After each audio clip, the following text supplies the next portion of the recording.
만약에요, AI가 그냥 정해진 길로만 가는 기계가 아니라 우리 인간처럼 여러 가지 가능성을 막 동시에 따져보면서 생각할 수 있다면 어떨 것 같으세요? 오늘은 바로 그런 좀 특별한 AI, 그러니까 병렬적으로 생각하는 AI에 대한 이야기를 좀 해볼까 합니다. 자, 이 문장 한번 보세요. 인간이 어려운 문제를 고심하는 방식과 불안할 정도로 가깝다. 와, 정말 이 한 문장이 모든 걸 말해주는 것 같지 않나요? 아니, 대체 기계가 어떻게 이렇게 혼란스럽고 막 사방으로 뻗어나가는 우리 인간의 생각하는 방식을 흉내낼 수 있게 되는 걸까요? 오늘 바로 그 비밀을 한번 파헤쳐 보겠습니다. 이 놀라운 발전을 제대로 이해하려면요, 먼저 기존 AI가 가지고 있던 어떤 근본적인 한계점부터 짚고 넘어가야 합니다. 바로 텐센트 AI 연구소의 연구원들이 딱 마주했던 그 문제, AI의 직선적 사고 문제입니다. 그러니까 기존 AI의 사고방식이라는 게 비유하자면 마치 외나무다리 같은 거예요. 딱 한 길로만 한 걸음 한 걸음 가야 하는 거죠. 그래서 만약에 초반에 발을 한번 삐끗했다? 그럼 그냥 그걸로 끝인 겁니다. 근데 우리 인간의 뇌는 완전 다르잖아요. 우리는 눈앞에 막 수많은 길을 동시에 쫙 펼쳐놓고 어떤 길이 제일 좋지? 하면서 가장 좋은 길을 고를 수 있잖아요. 훨씬 유연하게 생각한다는 거죠. 자, 그럼 이런 외나무 다리만 건너던 AI한테 어떻게 하면 여러 갈래의 길을 동시에 보는 법을 가르칠 수 있을까요? 연구진이 내놓은 해답이 뭐였냐면 바로 병렬적 사고라는 아주 혁신적인 개념이었습니다. 그 핵심 기술이 바로 패러럴 R1이라는 건데요. 이게 뭐냐면 쉽게 말해서 생각의 갈림길에서 AI가 딱 멈추는 거예요. 그리고는 여러 개의 미니 자아를 딱 내보내서 각자 다른 길을 한번 탐색해봐 라고 시키는 거죠. 그런 다음에 그 미니 자아들이 가져온 보고를 싹 종합해서 가장 현명한 다음 걸음을 내딛는 겁니다. 신기하죠? 물론 이런 비슷한 시도가 아예 없었던 건 아니에요. 이전에도 있었죠. 근데 대부분 실패로 돌아갔습니다.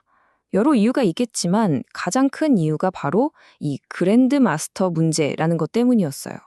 이게 뭐냐면 예를 들어서 체스 챔피언의 모든 경기를 달달 외운다고 해서 그 사람이 체스를 진짜 이해하게 되는 건 아니잖아요.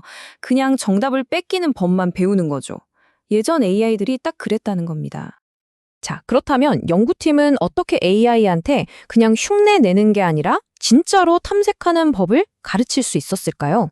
그 비결은요, 정말 기발한 훈련법에 있었습니다. 근데 여기서 아주 큰 딜레마에 빠지게 됩니다. 생각해보세요. AI한테 그냥 야, 정답 맞히면 상 줄게 라고만 하면 어떻게 될까요? 얘는 생각하는 법을 배우는 게 아니라 어떻게든 정답만 맞히려는 꼼수만 배우게 될 게 뻔하거든요. 연구팀은 과연 이 똑똑한 게으름뱅이를 어떻게 훈련시켰을까요? 비밀은 바로 이 기가 막힌 3단계 훈련법에 있었습니다. 자, 들어보세요. 1단계에서는요, 아주 쉬운 문제로 생각의 틀, 그 기본 구조 자체를 먼저 가르칩니다. 그리고 2단계, 그 틀을 사용하는 좋은 습관을 들이도록 보상을 주면서 훈련시키는 거죠. 자, 그리고 마지막 3단계가 정말 중요한데요. 이제 어려운 문제로 넘어가서는 오직 정답에만 보상을 주는 겁니다. 이렇게 해서 AI가 그 좋은 습관을 언제 써야 가장 효과적인지 스스로 깨닫게 만든 거예요. 그리고 바로 이 지점에서 이 연구의 가장 결정적인 통찰이 나옵니다. 뭐였냐면 처음부터 어려운 문제에 이 기술을 가르치려고 했더니 성공률이 글쎄 0%였던 거예요. 제로.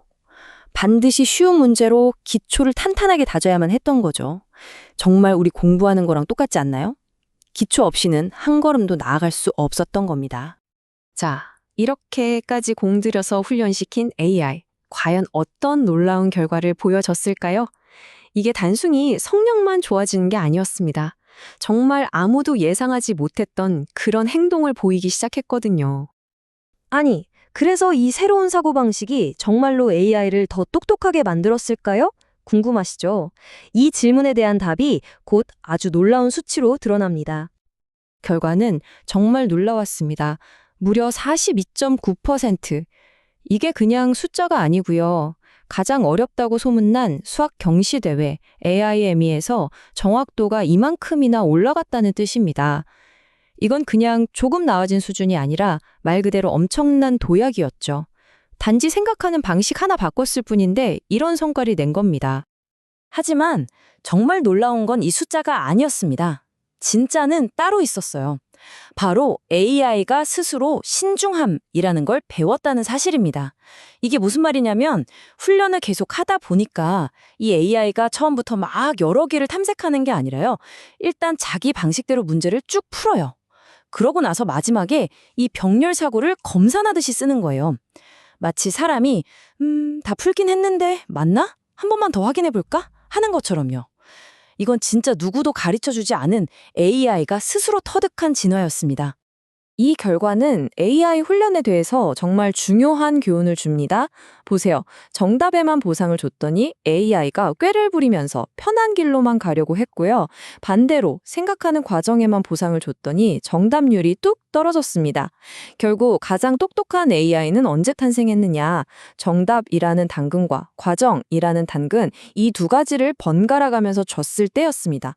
동기부여에도 이런 절묘한 균형이 핵심이었던 거죠. 그리고 또 한 가지, 정말 역설적인 발견이 있었어요. 뭐냐면 더 엄격한 규칙으로 꽁꽁 묶어둔 복잡한 버전의 AI보다요, 오히려 더 많은 자유를 준 단순한 버전의 AI가 성과가 더 좋았다는 겁니다. 신기하죠?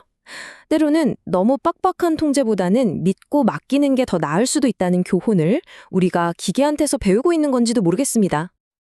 자, 그렇다면 이 모든 발견들이 대체 우리에게 무엇을 말해주고 있는 걸까요? 이제 한 걸음 뒤로 물러나서 이 연구가 AI의 미래에 어떤 거대한 질문들을 던지고 있는지 한번 살펴보겠습니다.